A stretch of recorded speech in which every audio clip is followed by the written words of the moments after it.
What's up, Warriors? Welcome to another wonderful, wacky, sometimes Warrior Wednesday. I'm so glad you're joining us here at Protector's Toolkit.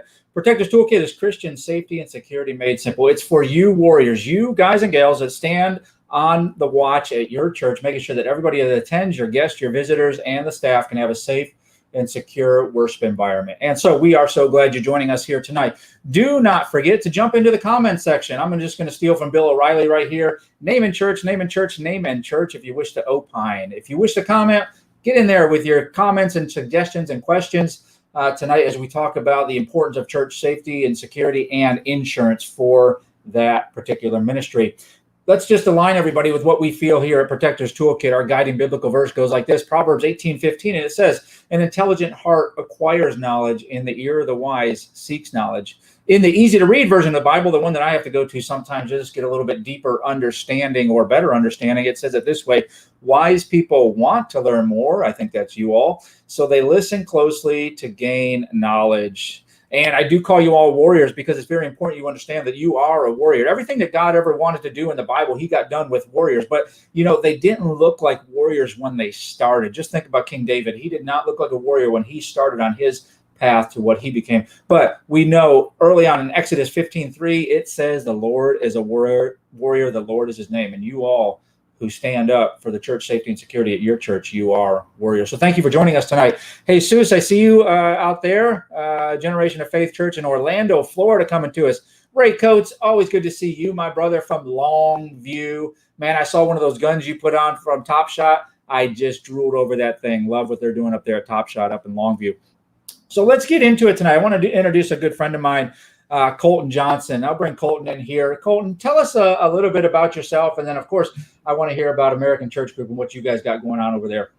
Man, sure. Would be more than happy to. And Guy, you stole my introduction a little bit. I normally say something to the effect of, you know, coming at you from the warm, sunny Austin area where it's always warm, always sunny, sometimes Austin, right? Trying to keep it weird down here, man. Yeah, for sure.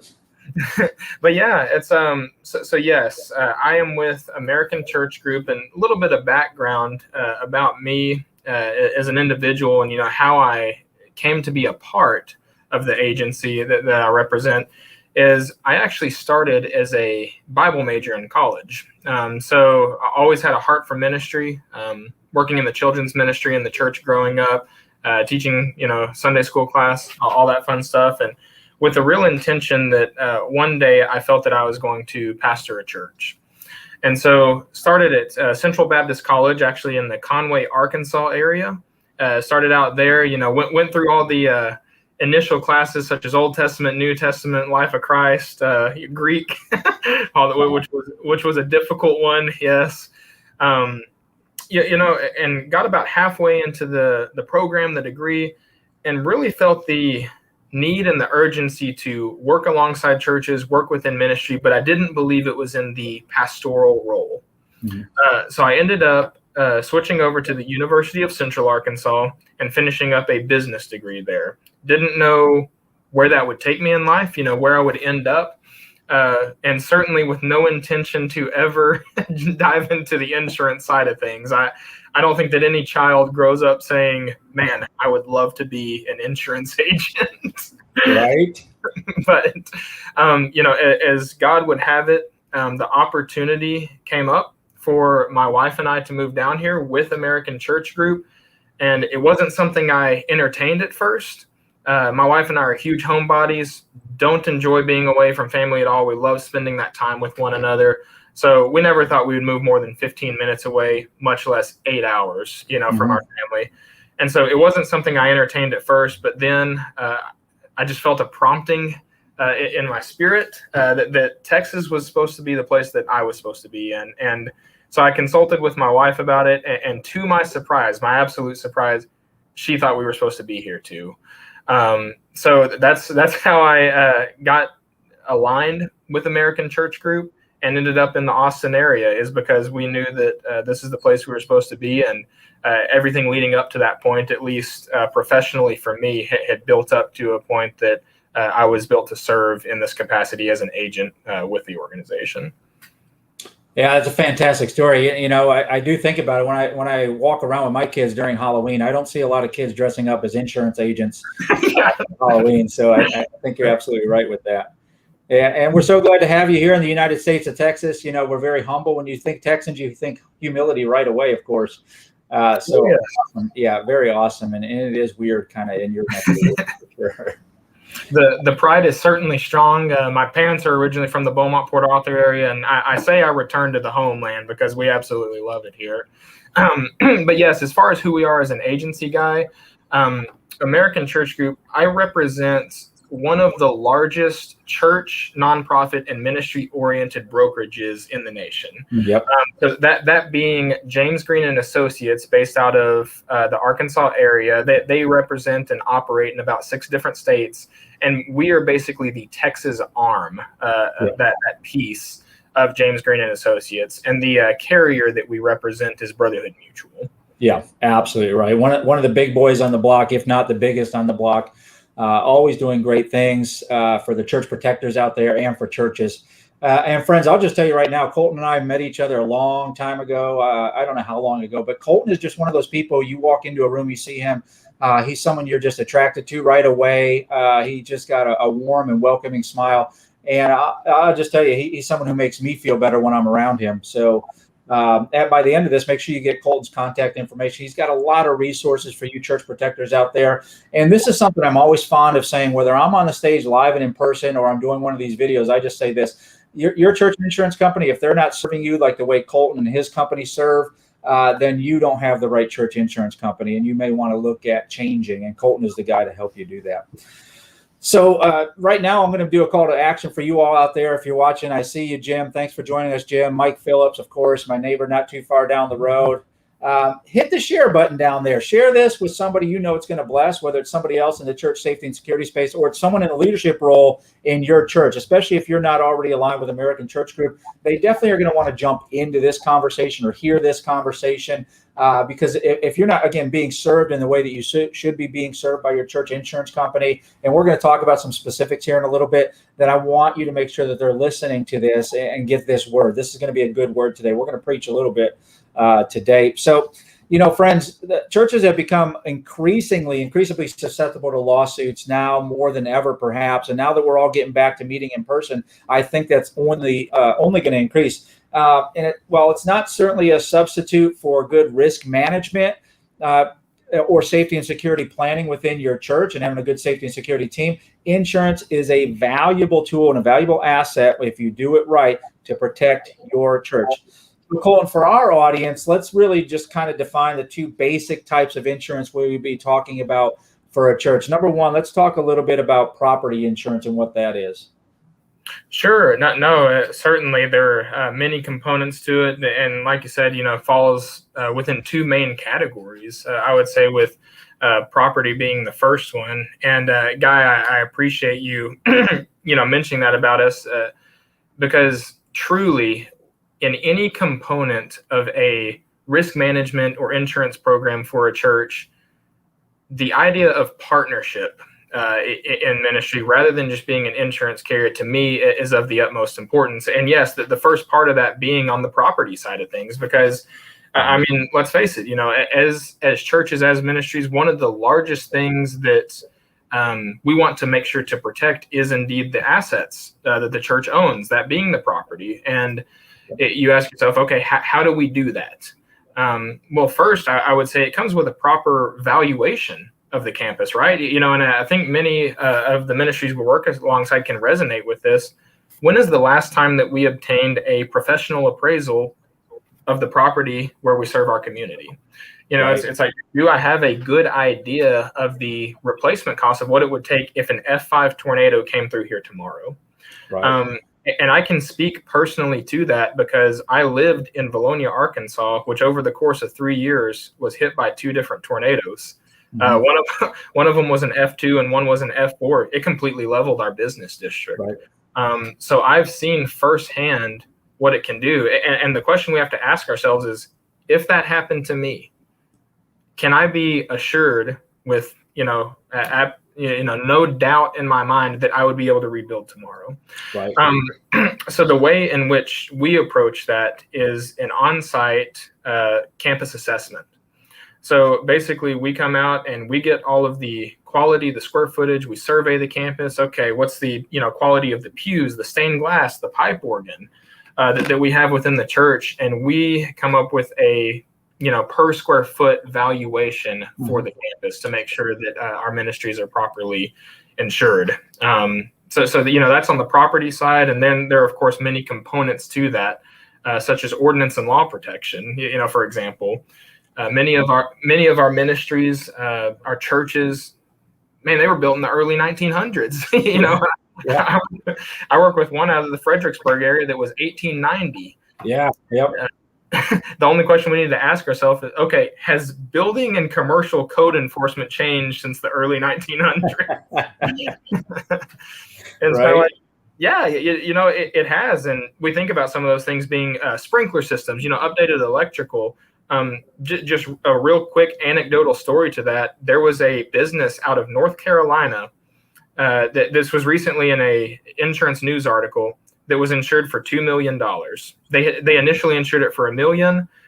From the prompting of their agent, insured it for $2 million because the agent felt that the valuation of the property needed to increase. Well, lo and behold, this was a 1920s built building, and it has a fire. Absolute total loss. Wow. So it was a total loss. The assessed damage from the fire was approximately $860,000.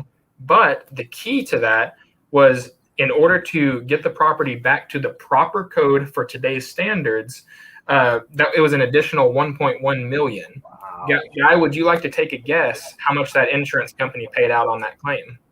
Oh gosh, I couldn't even hazard a guess.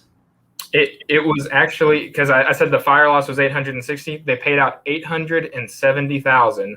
So the business was $1.1 million short because they only had $10,000 of ordinance and law protection. Wow. So those are some of the nuances that many business owners, churches are not aware of when it comes to the property component of their program.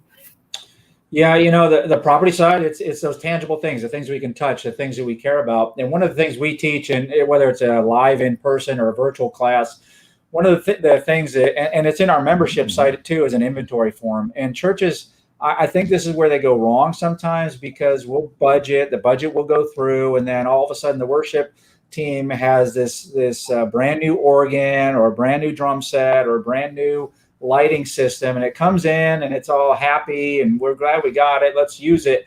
But those things have serial numbers, right? And they have a real value to them when we purchase them. So the easiest thing we can do is take that inventory sheet, write down serial numbers, take pictures, put those two things together and put them in a safe place, and maybe the church secretary's office, and have that in case there's ever a theft or there's some man-made or God-made event that makes that property depreciate or is destroyed, right? And that's, it's really fun to get the things that we buy, but we need to slow down just a little bit to make sure that our insurance company, when we're partnered with them, we do the right things on the front end to help you guys, help your companies do the right thing on the back end for us when we lose that property.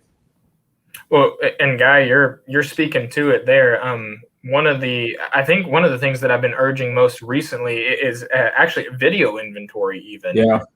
Just taking a camera, because that's something quick, as opposed to even taking which, yes, if you can do it and take a pen and paper and log everything, hey, awesome. But yes, we've been seeing it most recently with the deep freeze claims that we had. I mean, good night. Yeah. We had sprinkler systems, sewage that just burst during that deep freeze, and all sorts of contents that was messed up. Well, one of the first things the company is going to ask you if you go to file a claim is, what did you lose? Right. And I have to be able to provide them with a list and evaluation of everything. So if I have a video inventory of my church where I've gone around with a camera and said, okay, hey, here's what's in this room, here's the instruments that I have, and I can just provide that to the carrier. Oh, you talk about a process that is so much simpler than having to go line by line for the contents. It's something I would highly recommend. Yeah, it's a great tool because listen, I mean, I'm maybe not abnormal in this, but I can't remember what I did yesterday, right? So, and especially in a crisis situation when I'm at a loss of thousands of dollars, I may not remember everything that I lost in that, whether it's a fire or something catastrophic like a tornado, but the video or the picture evidence will help refresh my memory.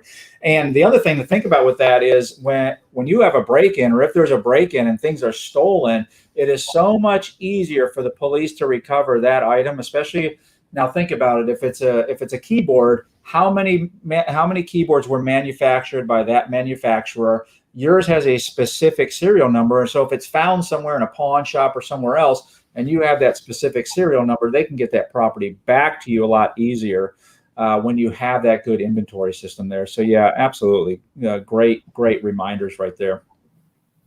So let's talk about the other side then. So there is another side of the insurance. And the one that maybe the protectors should be thinking about also is the liability side. Tell us a little bit about the liability side of insurance. Sure. So yeah, just as you have property coverage, right, which is going to protect you in the event that you sustain a physical loss to something that you own. Well, then we have the liability component. And what we have to remember is that insurance in general is a contract, right? You are essentially signing up with a carrier to cover you in the event that you face a suit for very specific items that are outlined within that contract. So, one of the ways that I like to frame or think about the liability approach to any ministry operation, any church, is RISK, right? An acronym for risk. And the idea of what can we as a church do with risk?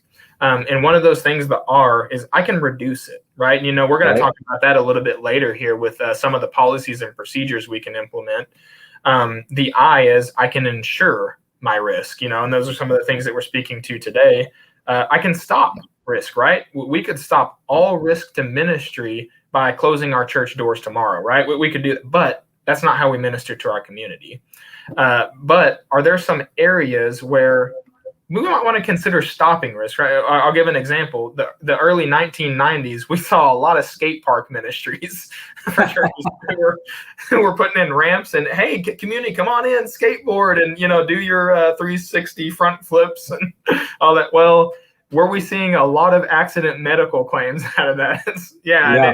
And it was affecting church loss ratios. So, might there be, or if you have a bull riding ministry, outside of, being a cowboy church, let's say, maybe let's put that one on hold. Or K, I can keep risk, right? There may be some exposures. For example, many churches don't carry flood insurance. That's a separate line item that they are comfortable that if they ever sustained a flood, keeping that risk. So that's a good approach that I like to take to the liability side of things. But yes, the liability component specific to churches, it helps protect things like trips and falls on your campus. Someone coming on the campus saying, hey, that handrail wasn't properly maintained. I reached out to grab it and it fell through and I broke my leg. So I'm going to file suit against you. Yeah. Something like that would likely be filed into the general liability. But then you have the unique space in which churches operate.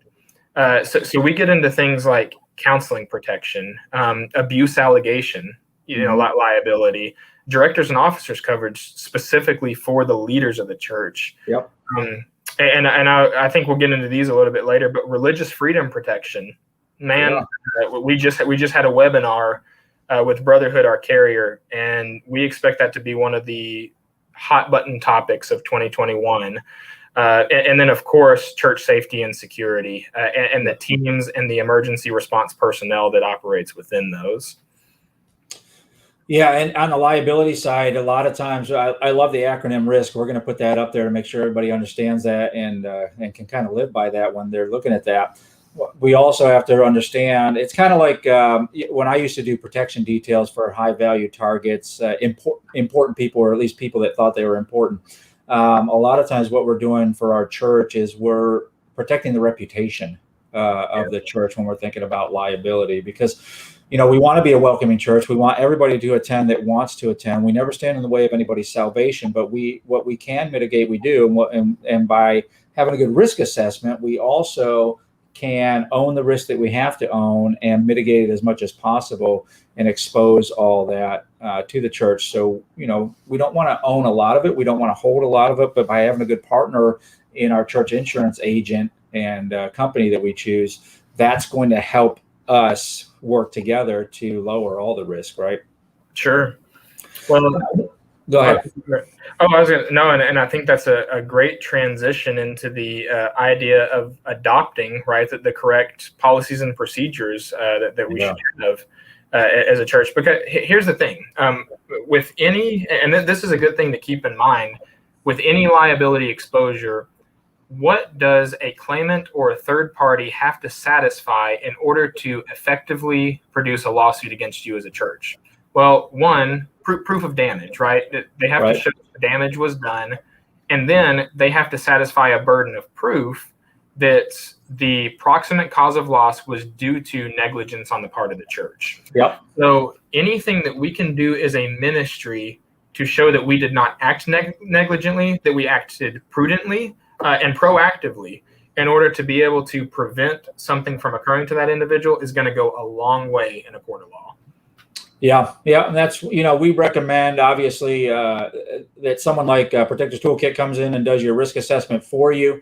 I know there are churches out there, and there's other, like the DHS website has a risk assessment you can run yourself. The caution there is just that I'll tell all the protectors out there is, you are responsible for everything you find. Obviously, you and your church are responsible for everything you find, especially when you put it on paper like that. And maybe more importantly, you're responsible for everything you don't find. So that's why we recommend someone that's insured, like Protectors Toolkit, to come in and do that for you. And we can write that report for you, and then you can start mitigating those risks. And we own some of the burden in there as well. There's also another type of insurance you may have within your church, especially if you have a vehicle. And that's automobile insurance, obviously. I didn't want to leave that one out there and not have people thinking about that. And right now we're seeing a ton of catalytic converters being stolen all around the nation. Now that everything is coming up, these vehicles are higher up off the ground. I mean, if it's a commercial vehicle, the catalytic converters are a little bit bigger, and they have more of the minerals in there that these thieves want to kind of sell to the junkyards or the people that buy these things. So we want to make sure we touch on that as well. Sure. Well, and Guy, if I could throw one more in there, if you'd be open to it, just to kind of address the three main or broad categories, workers' compensation coverage. Yeah. The only reason that I want to note that one specifically is because a lot of ministries that I actually work with aren't quite aware of how that works within the grand scope of their overarching liability. Mm-hmm. So in Texas, it's an elective state, right? I as an employer, as a ministry, am not required to carry workers' comp. So you're not, disobeying the law if you don't have it by any means. In fact, I think only about 15 to 20% of employers actually carry a work comp policy. But what many are not aware of is that if I have a general congregation meeting, a service on Sunday, someone trips and falls, hey, that's addressed generally by my general liability coverage. However, if someone who I compensate, my pastor, my organist, my choir director, the person who cleans on Sunday after we have service, if any one of those individuals is injured in the scope or course of their employment, even if they're a 1099 worker, they are not covered by the general policy for the church. You have to have workers' compensation coverage in order for that to be protected. Yeah, absolutely. And you touched on, I forgot to mention that you talked about policies and procedures, and that's one of the things that we preach here, because we see so many churches that are wanting to do this. They want to professionalize their church safety and security team, and that is one of the biggest things they can do, other than having a risk assessment done so they know where they're starting from and taking a measurement of all their risk. But number two is having a good, sound policy and procedure manual. And boy, I'll tell you, Colton, we see so many churches that just go online and try to download one or go get one from another church. Yeah. That's just not as specific enough as possible. You try to shoehorn that into your church, and it's really non-specific to how the layout maybe of your church is, or the makeup of your team, or the makeup of your church. So we encourage On our membership site, we have a policy and procedure manual that's fill in the blank, and it's a guide that leads you to the policy and procedure manual for your church. And that's what helps churches professionalize their church safety and security ministry and partner with you and American Church Group to have that good policy in place that's going to help, not only help you when you have to defend them or come to their aid, but also help them in the way that they lead their ministries too. Oh, well, no doubt. And I appreciate you speaking to that. And you had touched on a little bit earlier, reputation. That's what a lot of this is about. Because here's the thing, at the end of the day, might your insurance company protect you with dollars, in a court of law? Sure, that they can. But let's say that I have a safety or security team that acts improperly in a situation, maybe contrary to training that they had received, or maybe we don't really train our safety security. We haven't professionalized it. And, let's say that a use of force is needed and someone is injured. How do I, as a church, then go to that family and say, we did everything in our power to prevent this from happening? Right. Well, you can't at that point. Not if you haven't professionalized, not if you haven't trained. That is of the utmost importance. It protects us and our reputation as a church.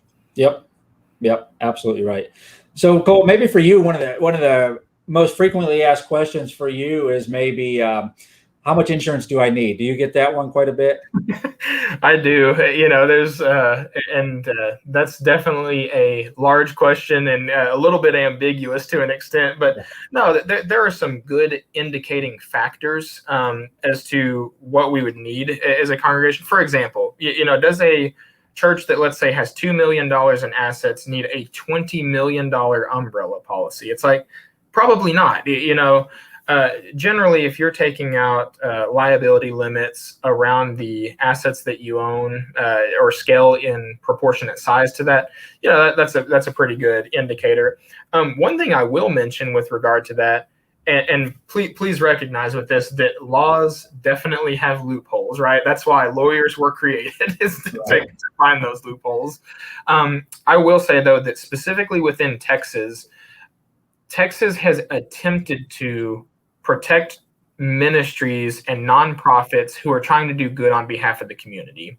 They like to encourage participation in those nonprofits. So there was something enacted in 1987 called the Texas Charitable Immunities Act, which attempts to cap the liability for any ministry at around $500,000 to $1 million, kind of depending on the occurrence versus aggregate limits that you may have on your policy. But again, that's to encourage participation. So it really tries to limit the liability exposure on behalf of churches. But again, if you're talking someone, I've got a van, 15 passenger full of kids on a trip, and it gets in a wreck on the way and a lot of kids are injured. Yeah, I would say that a majority of parents are probably going after the deepest pockets in that instance. So for me, that's something that, just as you do on an individual basis for the safety security aspect of ministries, I really try to individualize and hone in on through a conversation with churches to tailor those limits to where they feel comfortable. Yeah, a couple things you guys look at, I imagine, is the replacement cost when you're trying to figure something like that. If we had to replace the thing and rebuild, we talked about that a little bit. Or for those churches that maybe are in a state of disrepair, if their facilities are not up to snuff, so to speak, they're older buildings, they're never going to rebuild that kind of way. So you look at maybe the actual cash value as well in those things. We're going to talk a little bit. We're going to transition into a little bit more talking about the liability coverages and the liability side of things. But first, we got to pay some bills. So our social media is going to play a commercial here real quick. So let's take a little bit of look.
I'll tell you what, I love our social media and our marketing team. They do and produce some great things back there for us. I do want to tell you, our membership site is one of the most unique memberships out there that I know of for church safety and security protectors and warriors, just like you guys and gals, because it gives you the one thing that you can't go out and buy. And that gives you time back in your day, time back in your schedule. Listen, church safety and security, we know, is largely a volunteer ministry. I do it for my church, and it is a large volunteer ministry that we have at our church, and we're a fairly large sized church here. And so I need more time back in my day to do all the things that I need to do in that space. And that's where the membership site just comes in for you.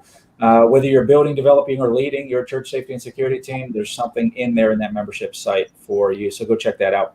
So, Colton, we talked about, in recent years, churches, and even now, perhaps more than ever, churches are much more susceptible to lawsuits, obviously. Claims for false accusations, all that kind of stuff, inappropriate behavior we see out there as well. In your experience, or from American Church Group data, what are the highest risks or the most filed claims against the church that you guys are seeing right now? Sure. So certainly in Texas, that would be on the property side. That's wind hell, right? That happens all over the place in Texas. But specific to the liability side of things, and some of the, I guess, areas that we could address as a church is the first one. I would say personnel dishonesty, embezzlement, right? So those who are entrusted with the funds in some sort of capacity, whether that's my treasurer, my bookkeeper, my money counters on Sunday, or my pastor, whoever has access to the funds, I would say that that's one of the most frequent claims that we see within the church, because the church atmosphere is often a very trusting one. Yeah, for sure. Those who, and like you mentioned, hey, a lot of the people that work in churches, we're volunteers. So we tend to trust those who act in a leadership role or leadership capacity.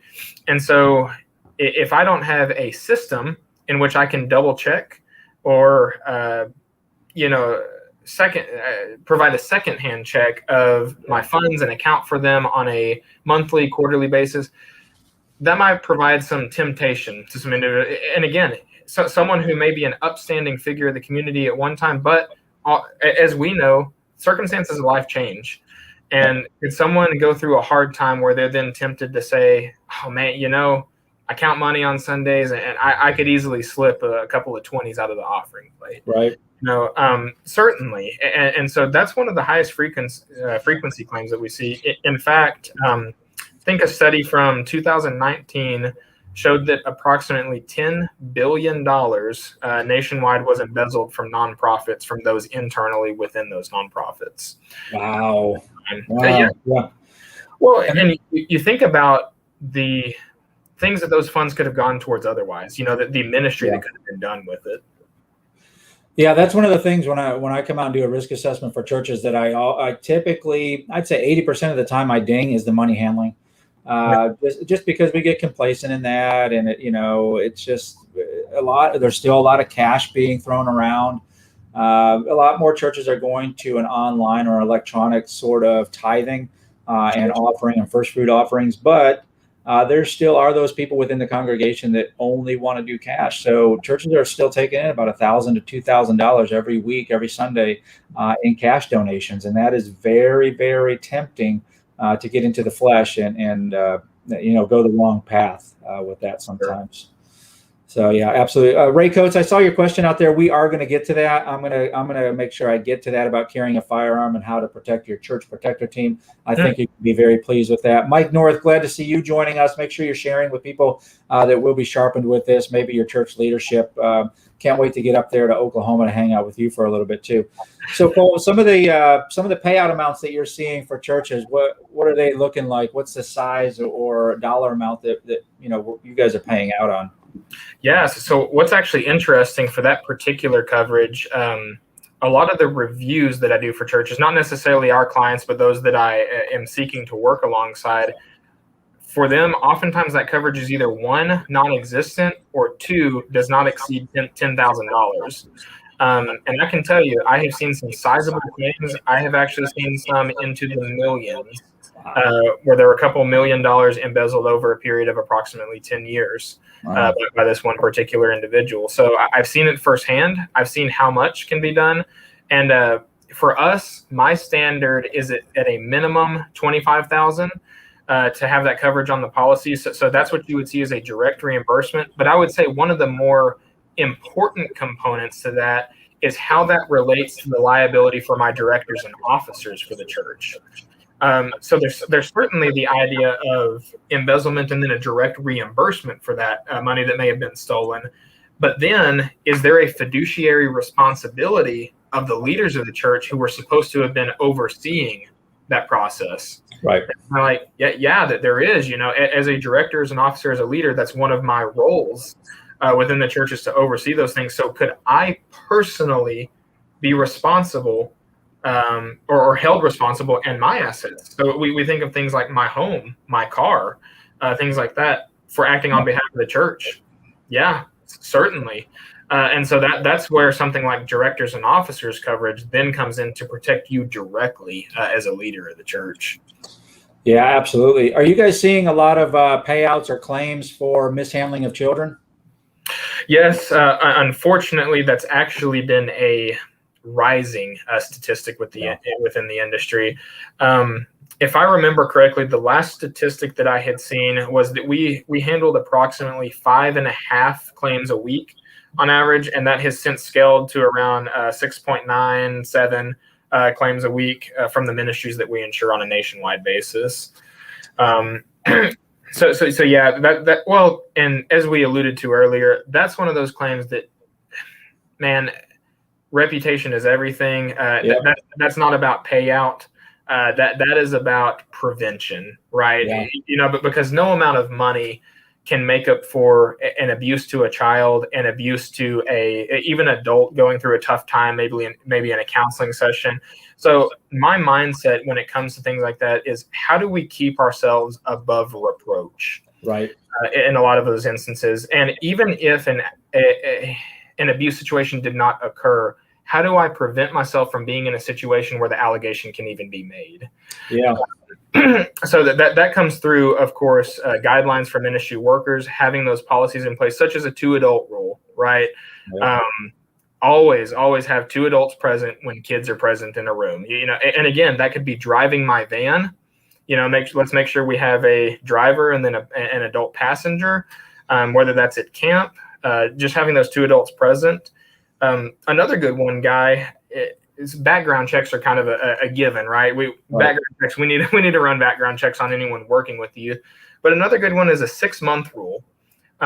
Let's make sure that those working alongside the youth, or let's say with vulnerable adults or those who may be counseling with them, have been a part of my ministry for 6 months, and I know them and I have vetted them prior to them, working with those individuals. Because here's the thing, my heart's with the youth. I love serving the youth in our church. Right. But if I come in a month into being a part of that congregation and raise my hand and say, "Oh, I want to work with the kids. I would hope that would raise a red flag for my administration to at least keep an eye on me. Yeah, absolutely. We do protect the reputation of the church. And so when we do things like that, when we have the 2-person rule and we have cameras that kind of overwatch everything, we're protecting testimony too, testimony of the staff and the volunteers that we have within the church. It's all about doing the right thing and having no room for impropriety. And that also counts in our policies and procedures, that we have those nice and strong in there. And I know you see this too, but we have churches out there that, number one, don't have policies and procedure manuals that are written down, right? And we have churches that don't even have insurance. Unfortunately, I see that as well. It's just they weigh the risk, and sometimes they say, well, the juice isn't worth the squeeze on that. I don't want to pay that right now. We're small. We have no risk. We're a small community. Everybody knows everybody. And the kids ministry is one of those ministries that kind of lends itself to the hey you detail. We didn't get enough volunteers today, so you're it.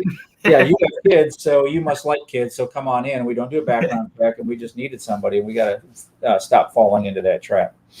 Right. Well, and I would say one of the biggest objections that I see from churches about implementing something such as a written policy is well, we've always done it this way. You know, Bob, he's been in the church for 10 years, 20 years, 30 years.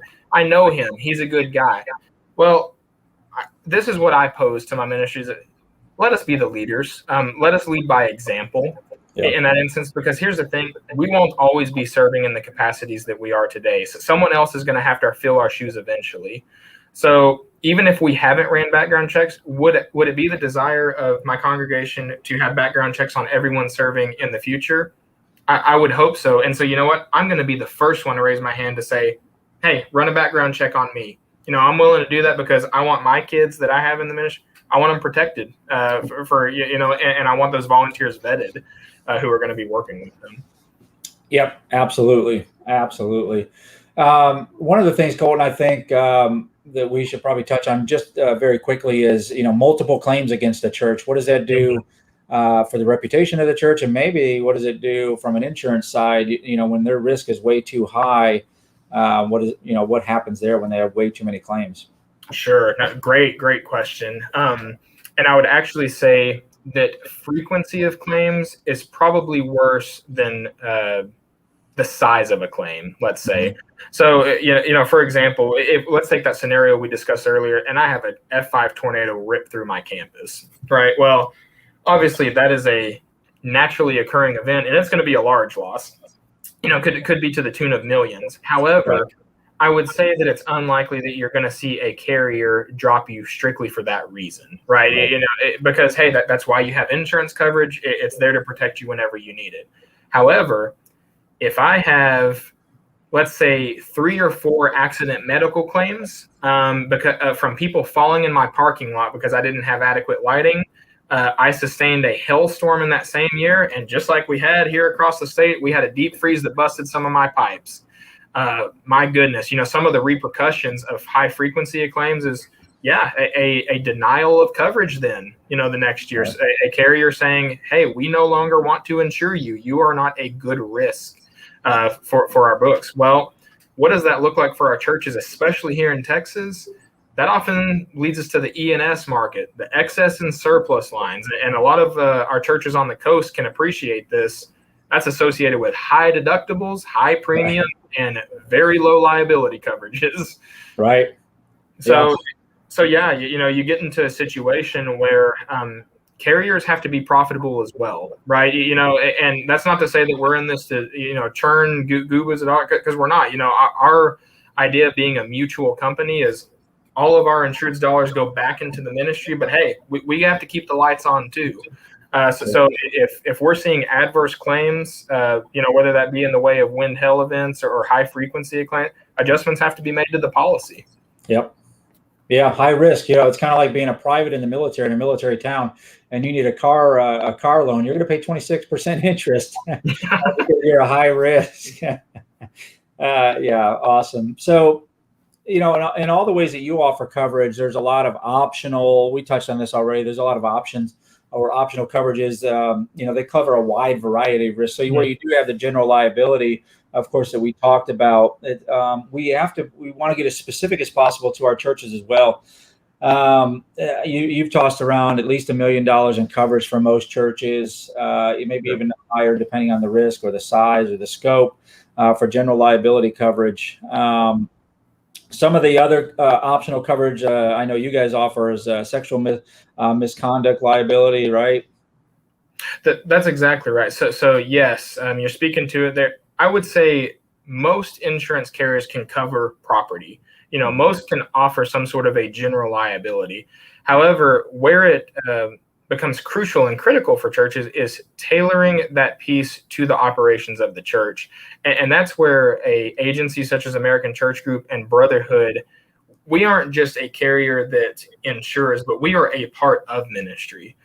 We understand what you do day in and day out. In fact, that's a requirement of me as an agent. When I was coming on board with Brotherhood, in the interview process, they didn't ask me what my resume was, what my GPA was in college. They asked me to give them my testimony. Right. they want agents who have a heart for ministry and to serve in that capacity. So they get you. They get the DNA of who you are because they're a part of it. And so some of those coverages being, yes, sexual misconduct coverage. Not all carriers offer something like that, and that's for allegations of abuse in the church. And I think what a lot of the viewers probably here today are interested in, church safety and security, right? Especially ever since Sutherland Springs, one of the more recent shootings up there in the Church of Christ in the Fort Worth area. Well, a lot of our churches have been getting together safety teams and emergency response personnel. Man, that is great. You know, I want you being able to protect yourself. However, within most policies, is there an exclusion and or at least a large gray area as to whether or not my safety team members are protected for acting on behalf of the church? Right. Yeah. I would say certainly so. Within the general liability language, there's basically two large exclusions, and that's for intentional acts and criminal acts. Mm-hmm. So if a team member is authorized to act on my behalf as a church, and they have to use force, you know, whether that's the use of a weapon or taking someone to the ground, could a court, if a suit is brought against that team member for, let's say, unreasonable action, on part of the injured party, would that be covered by the general liability? I would say in most cases, probably not. So that's where you have to have a specific endorsement covering those team members, which is something the Brotherhood Mutual offers. Yeah, that's very unique, and I wanted to make sure that we touched on that and talk to that, because you guys are one of the few out there that I know of, maybe the only one out there that offers specific additional coverage for church protectors, for the warriors out there, the volunteers that are standing up every Sunday, maybe every Wednesday when the other groups are meeting and saying, we're going to make sure that everybody that comes on our campus has a safe and secure worship environment, especially in those armed components, right? When we have the opportunity or we give ourselves the ability and capability to potentially use deadly force against somebody, we do want to have the coverage for that team, for that individual who is working in that capacity for the church. I think it's so vitally important. And you guys, I know you don't charge an arm and a leg for that, to add that onto the policy. You guys do a really good job on that side. Man, so Guy, the great thing about many of these coverages that we're talking over here, just as you would have, let's say for a business that you run, a package policy that is put together for that business, these coverages that we're discussing here come with the Brotherhood package. Yeah. So you're not talking, hey, I'm going to go out and shop a safety team coverage for you, and it's going to be $5,000, $10,000 a year. This comes as a part of the policy with Brotherhood. It's in almost every single policy that I write as an agent. Yeah. Yeah, and one of the things I'll just tell you that American Church Group, Brotherhood, and everybody that insures your church is that they want you to have is they want to have quality, qualified trainers come out and do the training for you. Yes. They want to see a policy and procedure manual that's written and trained to, and they want that company that comes out, like Protectors Toolkit, to be insured on their own. And we can write in our policy your name, so you can have that certificate of liability insurance that we came out, we trained you to a standard, and we will also come to your defense or your aid if anything ever happens, along with your church insurance group. So we want to have qualified quality training, whether it's going to be your basic training for your church, it's going to be de-escalation, conflict resolution, or something more high speed and low drag like our 2-day firearms training course. That's on site to get, and that is an insurable training. So make sure you're seeking that out at protectorstoolkit.com on getting those courses to your churches out there. And I'll just tell you, we're one of the only ones out there as a training company. We're going to give you a grant back to your church. If you qualify for it, we're giving up to $500 back to your church, your team, for your ministry for hosting one of our trainings. So yeah, get that qualified training done, because your insurance group will want that quality training. So let's, I'm going to cover real quick the 8 great reasons for church insurance, or more importantly, maybe the 8 great reasons for having the right church insurance company like American Church Group. So number 1, of the 8 great reasons to have it, it's the law. You got to have it. Have insurance. If you're a small church and you think we can't have insurance, you're wrong. You owe it to your church. You owe it to yourself. You owe it to your guests, your visitors, and your staff and your volunteers to have insurance. call someone like Colton to get that done for you. Number two, we have it because we could get sued. We're in a more litigious society nowadays. We are Christians and we have certain beliefs. We have biblical beliefs that we align with, and we may have suits that come out of that or come because we're preaching biblical truths, and people of other groups may not like that, or we have a claim on our property, a slip, trip, and fall, or a medical incident like that. Number three, it keeps your business up and running. If something happens, a man-made or a God-made event, heaven forbid, that pauses your church from operating, then it does keep our business running. Or maybe something crazy like a pandemic that goes around the whole globe.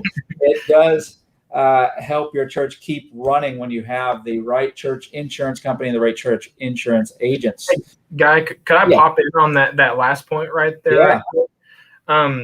Ministry continuation is a huge thing to think about in the event that a church, whether it's on the liability side or the property side, again, let's say we have that fire and we can't use our sanctuary because it's being rebuilt for the next 14 months. Has my agent sat down with me to go through a ministry continuation plan that says, okay, what do these costs look like? How do we continue ministry? Do we need to lease a space there in town? Do we need to lease equipment, continue to pay our staff? And what's going to be the dollar figure on that over the next year to 16 months? Yep, absolutely. Hey, Mike Phillips, I see your question. Good information. Why haven't I heard this from my church's Brotherhood rep? I bet you Colton will, I'll give you all his contact information, and he will help you with that specifically. Yeah. Mike Phillips is down here in Coppers Cove, Texas, so I know you'll be able to help him. Number 4 of the 8, great, it protects your staff. Listen, you have people working for you, do the right thing by them and have the right insurance coverage for them. Whether it is a slip, trip, and fall or a medical incident that happens on your property from your staff, you have you have to go into the workman's comp side of things and make sure you're protecting your staff. And it does, I'll tell you what, it speaks life into them, and maybe it recruits better staff for you, or recruits the staff that you need when it shows that you care about them enough to have the right liability coverage for them. Number 5 of the 8 great reasons to have the right church insurance agent and company, it protects your customers. We are a business. The church is a business. Just because you're a nonprofit and you're a church and you're shepherding people and bringing them to Christ doesn't mean anything. You still are a business. So make sure we're doing the right things as a business. If the business doesn't exist, then maybe the church doesn't exist. And we do not want that. We want to be in our communities. We want to be serving people. We want to be bringing people to Christ and being part of the, and making sure we're fulfilling the Great Commission. And the way to do that is keep the business side running as well. Number 6 of the 8 great reasons to have the right agent and the right company, it covers acts of God. Listen, insurance acts of God is an accident or event not caused by human hands. Floods, tornadoes, hurricanes, fires, lightning damage, all those kind of things all qualify. God sometimes does crazy things, and we want to make sure that we're indemnified or we're protected against those things, and we can keep ourselves up and running. Number 7, for the 8 great reasons not to have or to have the right church insurance agent and the right insurance company. We can't predict the future. Number 1, that's witchcraft. We don't believe that in the church anyhow. We don't have crystal balls. We do pray. We don't have a crystal ball hidden in the closet or anything like that. We pray against these unfortunate events, but we know God gave us brains to make good decisions, and part of those good decisions are having the right company and the right agent for you in church safety and security and church insurance. It would be excellent if natural disasters or injuries on the job or lawsuits never occur, but no one can guarantee that such things don't occur. So make sure you have the right agent and the right company. And last but not least of the 8 great reasons to have the right company and the right agent for your church insurance, it puts someone else in the boat with you. This is probably one of the greatest reasons to partner up with Colton and American Church Group. Imagine this scenario if Jonah had somebody else in the boat with him. That time inside the whale would have been a lot more fun. They would have had a lot of things to talk about, obviously. And then when they got to Nineveh, they would have had a witness that says, yes, we definitely were inside of a whale. And maybe that conversation with the Ninevites might have gone a little bit differently. We choose great companies like American Church Group and Colton. We have a partner, someone that partners with us. It's not someone who just takes a premium from us and is never heard from again. It's important to have these partners in our life. Mind twister from Ray Coates, are they acts of God or acts of Satan?